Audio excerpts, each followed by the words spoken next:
Hello, everyone. Welcome to a really special YouTube that concerns the Fulton County case. We're here with George Chidi, who is a journalist in Atlanta and had a very interesting experience that got him needing to go to the grand jury and explain it to them.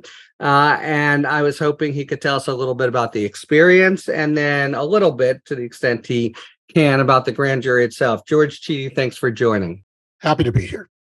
So how about just explaining to everyone, probably you're doing this ad nauseum these days, but the happenstance episode that gave you a vantage point that others didn't have into some of the goings on in Georgia.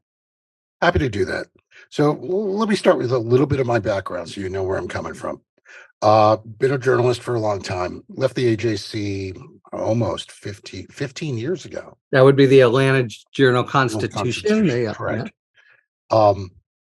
Grad school, MBA, bounced around, been freelancing, worked in civic issues, and then I returned to journalism in 2020 when the pandemic hit. I spent years, both in my previous life and then more recently, writing about political extremism, particularly in Georgia, because it could get weird here. In the days after the November election in Georgia, everybody lost their mind. I've never seen anything like it. And I've been a journalist forever. And I'm looking around like, who is Sidney Powell and what is this Kraken stuff? And here is Ali Alexander and Nick Fuentes sitting on the Yeah, they were all coming down to you guys. Yeah. That's right. Of course, Rudy Giuliani, some of the events detailed in the indictment are Yeah, you've got Alex Jones in an armored personnel carrier doing donuts around the Capitol, like head sticking up out of the cupola, all Mussolini style, with a bull. You want rise up, and you don't have to take. And I'm looking at it like, oh, what is happening here?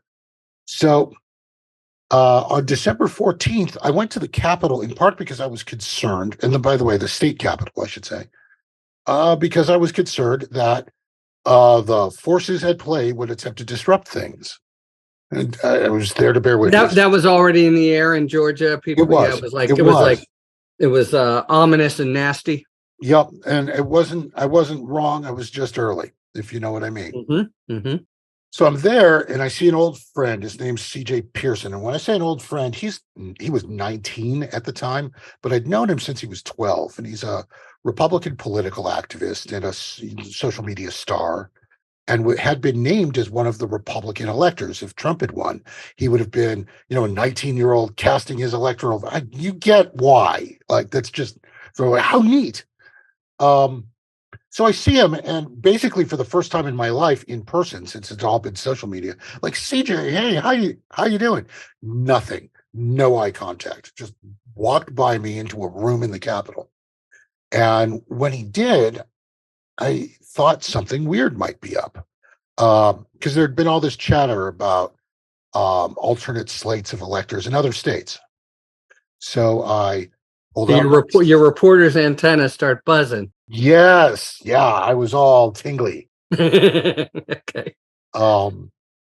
So I pulled my phone out, started a Facebook Live. That was a trick I learned during the protests in the street. Open the door. Hey, I'm a George Chidi. I'm a journalist. What are you doing? And somebody says, we're having a meeting. This is the door that the 19-year-old had gone in. You saw him go in there. I think he left before I walked in, but he had gone into that room. And so I pulled my phone. And is this a room in the Capitol building? It is. It is room 216. It's on the second floor of the Capitol. It's the main, which is. But anybody can go in such a room. So one would think. Okay. Yeah. Like, that had been my experience. Right. So I walk in, and they're like, he's got a camera.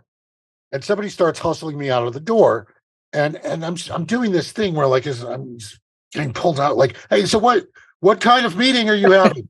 Wait, and you're being somebody is physically, It's not, nobody touched me, but it but was they're really kind of, clear that if I didn't move, somebody was gonna. yeah. Um, And did you recognize how many people were in the room? so there Did are you maybe recognize anyone else? between 6 and 10. Um, I didn't really recognize anybody on the spot. Mhm. I think David Schaefer was there though. Um, but He would be you the know, I head say, of the hey, so what's going Republican on? What kind of Party meeting? And and they a say, defendant now. Yeah. yes, David Schaefer. David Schaefer and I have known each other for years. Mhm. Um, the Anyway, they tell me like it's an education meeting. You know, a woman says it's an education meeting, and I'm reasonably certain that person is Kathy Latham, who's in a photograph that I put on Twitter after being thrown out of the room. But Kathy, no, but so there's a little, hey, what kind of meeting is this? Kathy Latham says it's an education meeting. right. And Gotcha. so it was not an education meeting. No, it was an Narrator education in says, fraud. I mean, right? yeah. It And was I just don't what want they to were learning. Yeah. like the reason that I ended up getting a subpoena to go testify in front of Wait, the wait, grand. wait. So let's stop before All right, that. Are we now all done with the George Chidi Room 216 experience? not quite. So they throw me out. I call my editor. My editor's like, well, maybe there's something there. Just sort of poke around. Um, an hour or so later, David Schaefer's in the hallway outside of the room and he's talking to other journalists and we're all asking questions. And he essentially says, we had to, yes, those were electors, and we have to submit a slate of electors to Washington in order to preserve our legal case. That we still have a live case challenging the election in court. And if we don't do this, it will moot that. And Okay. I, being a non-lawyer, did not think twice about that. I'm Yeah. like, all right, well, that's dumb, but so is everything else that we're looking at. And Mhm. okay, knock yourself out. Um, Found out later, like I'm calling around and I'm asking people, so who got the room? There, it's a rule at the state capitol, like you can't reserve a room unless you're a sitting legislator. And so eventually I am told that the Georgia the House chairman, the Speaker of the House, I should say, David Ralston. At the time, he passed away a year or so ago. David Ralston had reserved it at the behest of Trump's attorney. Um, Mm. Between the fact that I get thrown out of the room and I'm I'm lied sorry. to, It's the lawyer and me or the prosecutor. Who told you that? it was a staffer in Ralston's office. Okay. Yeah. So um, between that and getting thrown out and getting lied to, um, in the specific way that I was lied to, the prosecutor's office appeared to believe that that was legally relevant because it connected some other dots. I was unaware at the time that the electors, the fake, I don't want to call them fake. I'm trying very hard to not categorize anything that I saw as criminal on its face. Yeah, I see your That's not point. You my should be able to come place. up with a name, don't you? The or we could just say Cowboys or the we'll give them some moniker that's Trump neutral that way. partisans. How Huh? about that? I think that's fair without being Yeah, okay. pejorative. Yeah, The Trump partisans. the Trump partisans. Okay. Um, so they had been sent an email by the Trump campaign and David Schaefer basically saying, don't tell anybody what you're doing. And very Yeah. specifically Do you know saying, now? Did you I know know that when did you now, learn that little nugget? like a month ago. I had no You idea. didn't know when all this is playing out. Okay. Yeah. So the next thing you know is out of the blue, you get a little letter or call from the Fulton County DA's office. Yeah, it started with a phone call. And I think it's because there's an investigative journalist from Yahoo News, like heavy hitter, I have to say, uh, who had a long conversation with me about something completely unrelated to this, but he'd been working on a story that was tightly tied to Fulton County and the district attorney's office related to a murder here. I told him in passing about this whole escapade at the Capitol. I'm pretty sure he told Willis's investigators, who then called me up and like, wait a Gotcha. minute, we have a tweet. You tweeted this. Like there's a picture. You were inside. We have evidence before all of the other cameras went in there that they were there and that they threw you out.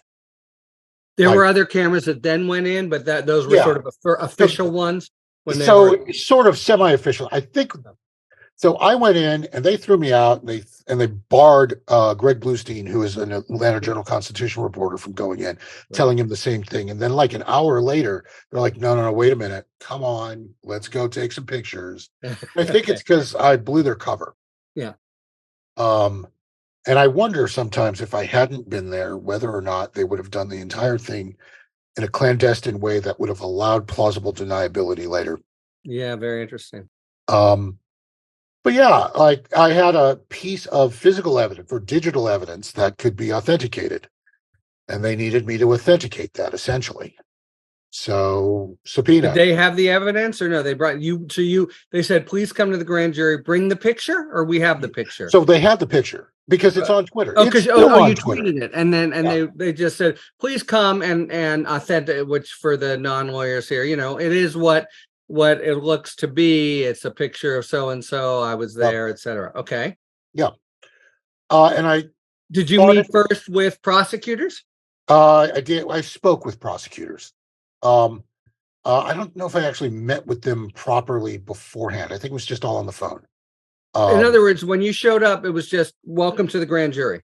Correct. That's the first thing. Okay. And how long were you in there?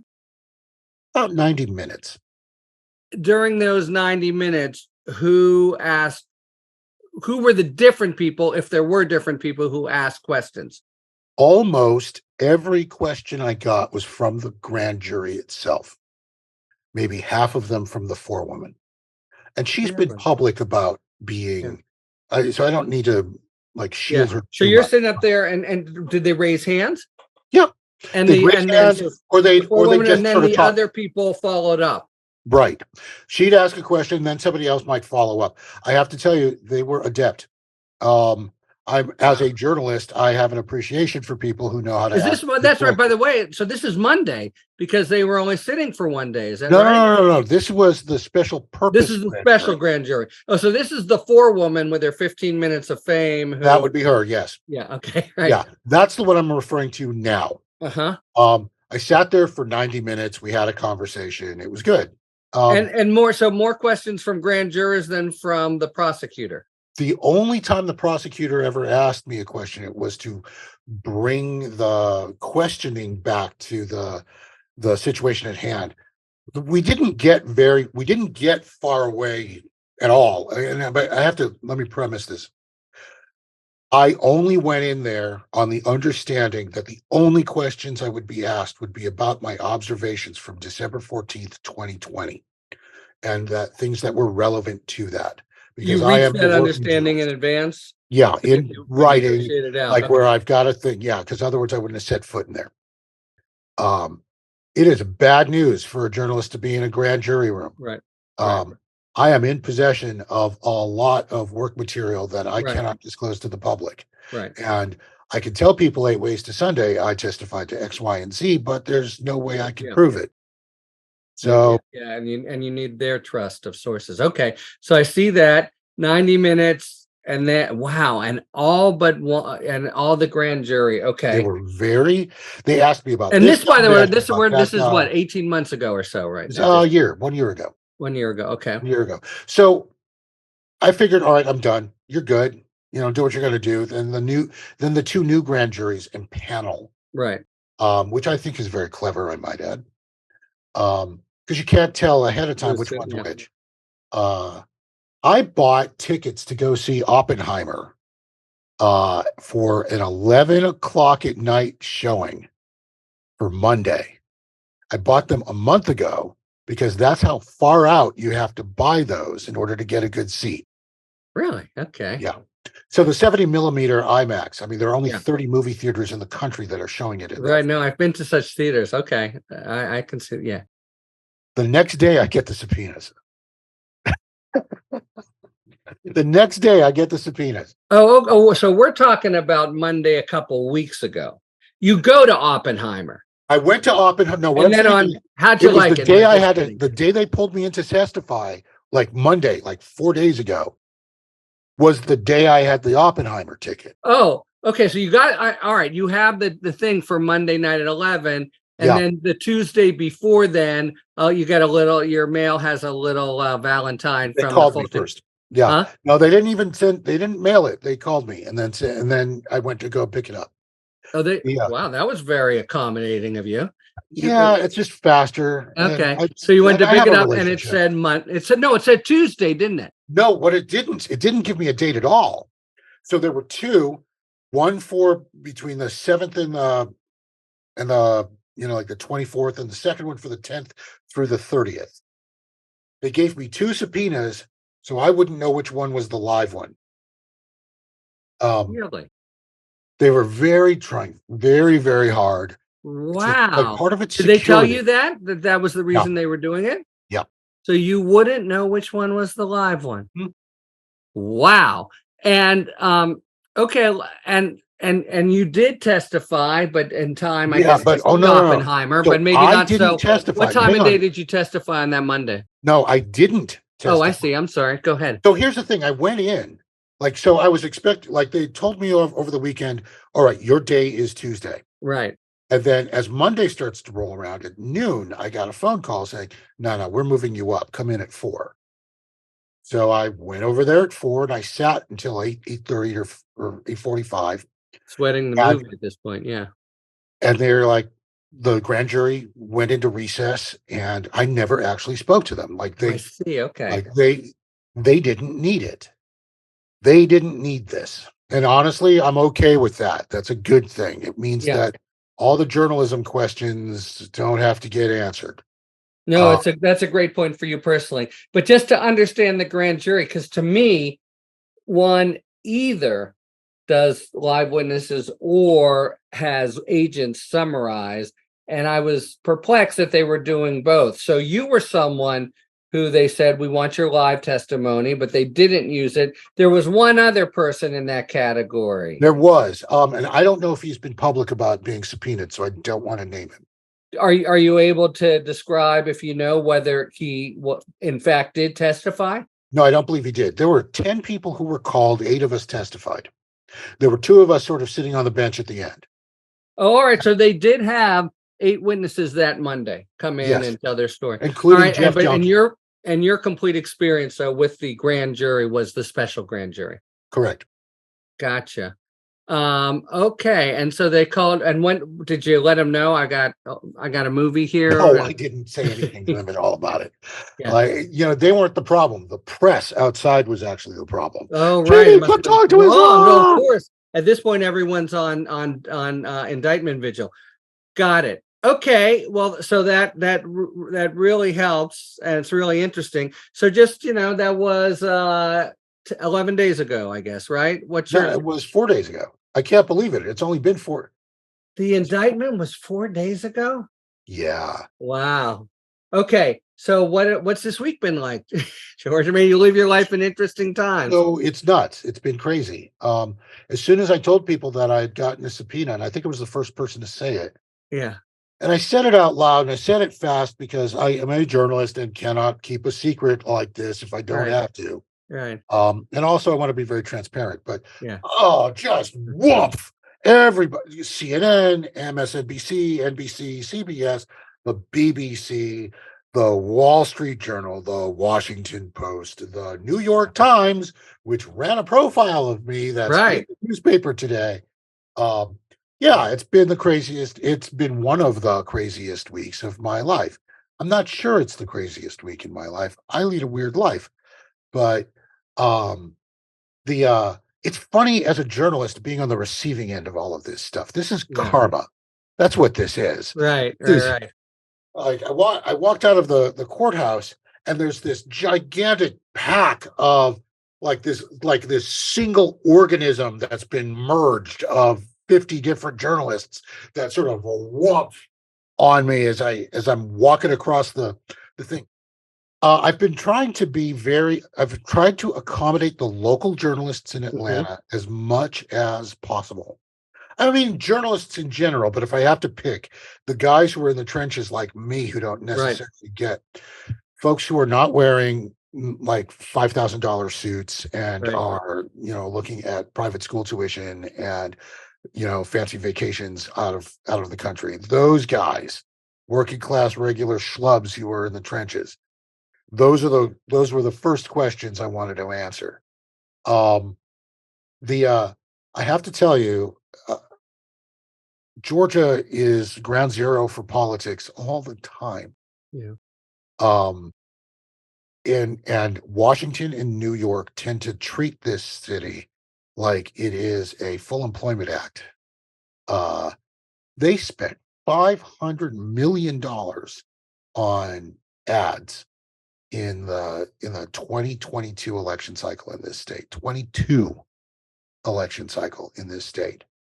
Um, and so people parachute in here, they make as much money as they can, they go back home, they buy a second home, and Atlanta, generally speaking, isn't necessarily better for the experience. Right. Um, and I'm growing increasingly sensitive to that because we have big problems here, and those problems are the things that I spend most of my time writing about. It's the reason I was in the Capitol that day, was because we have this ongoing issue of political extremism in Atlanta that doesn't go away when the election's over. Um, so yeah, like yay, I'm getting a lot of attention. Woo, go me, wah! Yeah. But if I can't refocus that on things that will improve this community, I don't know what the hell I'm doing. I could go work at a bank. Thanks so much for being with us. And again, people who want to follow you, the atlantaobjective.substock.com or kingslime.com podcast. That's now just kind of coming Podcast is out. anywhere. Yeah. Find it anywhere you find a podcast. Just look for King Slime. Just look for King Slime. Just ask anybody, where's King Slime? All right. Good being with you. Thanks for your time. Happy to be here. Thanks for tuning in. If you enjoyed this video and other Talking Feds content, please take a second to like and subscribe. Talk to you later.